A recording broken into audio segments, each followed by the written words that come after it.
Macau sempre foi uma colónia bastante diferente de todas as outras do antigo ultramar português. Mesmo quanto à sua administração, é que Macau tinha, em vez de uma, tinha duas administrações. Uma era encabeçada pelo governador, normalmente alguém vindo de Lisboa, e outra era assumida pelo presidente da toda poderosa Associação Comercial de Macau.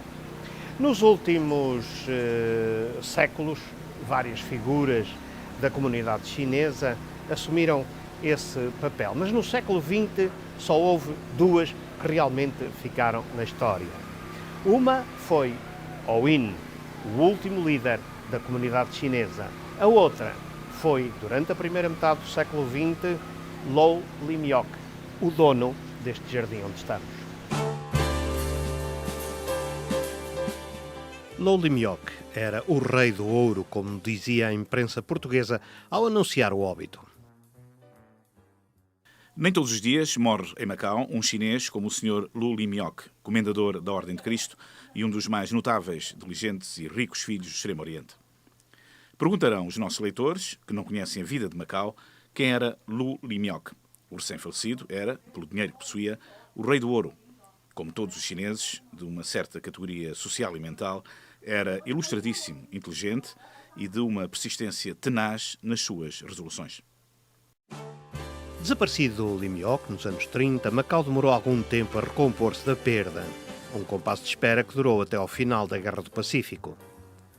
Regressada à paz, a toda poderosa Associação Comercial de Macau voltava a escolher novo líder que viria a alcançar no pós-guerra a estatura e o prestígio que o seu antecessor Lim-yok tinha alcançado na primeira metade do século XX. Era também um homem dos circuitos milionários do ouro. Ouyên. Ouyên nasceu em Panyu, aqui a cerca de 100 km a norte de Macau, em 1908. Foi um homem de negócios e um líder carismático e respeitado pela comunidade chinesa. Era também um importante intermediário diplomático entre a República Popular da China e o Estado Novo. Foi durante a Segunda Guerra Mundial que Ouyên se tornou rico e famoso devido aos seus negócios na área das transações monetárias e, nomeadamente, na contribuição que deu para a estabilização do valor da pataca e no aconselhamento financeiro ao Governo e ao Banco Nacional Ultramarino, instituição responsável pela emissão da moeda de Macau. Era também detentor do monopólio do ouro e proprietário do Banco Taifun. Tinha grande prestígio em Macau, principalmente dentro da comunidade chinesa, conseguindo em 1950 ocupar o cargo de presidente da toda poderosa Associação Comercial de Macau, cargo que exerceu até à morte. Começou então a sua carreira política ao tornar-se intermediário entre Portugal e a República Popular da China, já que Lisboa e Pequim não mantinham relações diplomáticas. Nessa capacidade, mantinha um contato intenso com o governo central chinês e fazia inúmeras visitas a Pequim, sendo inclusivamente feito membro do Congresso Nacional Popular da República Popular da China. Participou e contribuiu muito para a resolução de várias crises, nomeadamente o conflito militar de 1952, junto das Portas do Cerco, e, posteriormente, o motim de finais do ano de 1966, que ficaria conhecido por 1-2-3. Mas o que era exatamente a figura de líder da comunidade chinesa que Ouyên ocupava? O primeiro governador de Macau, do período pós-revolução de 25 de abril de 1974, General Garcia Leandro, explica qual era o papel e o grau de importância política de que o líder da comunidade chinesa dispunha. Quando cheguei, havia essa situação criada, que era um bocadinho correspondente a um tipo de organização social e política informal que havia antes do Estatuto Orgânico. O que era um governo português, uma comunidade chinesa que existia, tinha a sua estrutura em associações que estavam integradas na Associação Comercial, que era quase um governo sombra da parte deles, e o líder da Associação Comercial era um representante informal, não tinha um quadro legal junto do governo de Macau. Portanto, era a pessoa que representava, era o porta-voz desses interesses dos chineses de Macau organizados, e a ação comercial integrava todas as associações dos chineses. Isso tinha uma importância grande antes do Estatuto Orgânico.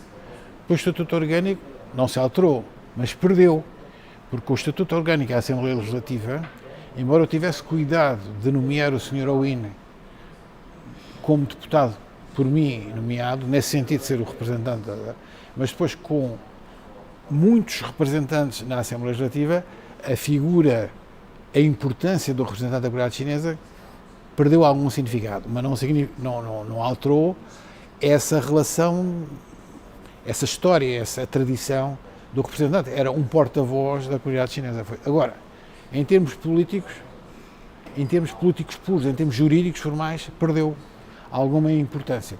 Mas manteve-se sempre, e sempre ao longo enquanto ele foi vivo, com os governadores portugueses. Mas para além da figura institucional, Aoun era também um prestigiado líder social que irradiava simpatia e bonomia, características que sem dúvida contribuíam para a imagem de conciliador e árbitro de conflitos que dele passou para a história. Foi muito bom. O Sr. Aoun era muito amigo dos portugueses e era uma pessoa já com uma diferença de idades em relação a mim, que levava a que, como toda a gente, ficaram surpreendidos, não é? E fundamentalmente na sociedade chinesa, que olhava muito para os chefes serem pessoas com alguma idade. Os primeiros contactos que eu tive com o Sr. Aoun foi quando vim aqui em junho de 74, tinha vindo de Timor, e tive contactos sobre quem é que eles queriam escolher, indicar para governador de Macau. E isso depois, mais tarde, voltei cá várias vezes, preparei a visita do Dr. Almeida Santos e nessa altura falei muito com ele, com o Sr. Roquechoi a acompanhar, e tive uma conversa inesgotável de tempo, dizer, mas querem que eu nomee uma pessoa velha, nova, de profissão, um diplomata, um jurista, não é? Era muito difícil arrancar-lhes uma opinião, muito difícil, porque eu dizia, nós queremos fazer o melhor nesse sentido, e o que agrade mais à comunidade chinesa. Mas eles não diziam. Eu disse, bem, então se não dizem, foi uma conversa de 2 horas, porque meti a tradução pelo meio. Se não dizem, pronto, depois não se podem queixar. E depois de um esforço muito grande, o Sr. Aoun diz, através do Sr. Roquechoi, qualquer profissão, qualquer idade serve, desde que seja uma pessoa calma e paciente. Que é uma resposta espantosa. Mas corresponde a alguma tranquilidade também no relacionamento. Eles tinham uma excelente relação com o General Alves Carvalho e tentaram que o General Alves Carvalho continuasse. Aliás, os governadores que encostavam fizeram sempre isso. Eles fizeram o mesmo comigo. Foi uma delegação a Lisboa, quando eu já tinha combinado com os aliantes, que eram 4 anos, não seria mais do que isso, 4 anos e tal. Os aliantes também adiou, mas foi uma delegação com o Sr. Schustaca e o Sr. Roquechoi de Lisboa, pedi para eu continuar. Portanto, quando encontravam uma situação de entendimento e de estabilidade, eles queriam manter isso, porque é evidente. E eu tinha passado por grandes dificuldades, quando se criou uma situação de estabilidade, desenvolvimento, regras de jogo, começam os investimentos a surgir, e eles fizeram isso. E tive, pessoalmente, uma relação de amizade grande. O Sr. Aoun era uma pessoa que eu tenho uma grande consideração, boa memória, respeito, e aliás também com o Sr. Roquechoi, porque o Sr. Roquechoi era quase um irmão gêmeo dele para aquilo, e até tinha, em determinados aspectos, mais informação, porque ele estava dos dois lados, porque como falava muito bem o português, tinha andado no seminário, o Sr. Roquechoi era uma pessoa notável também, e um grande diplomata.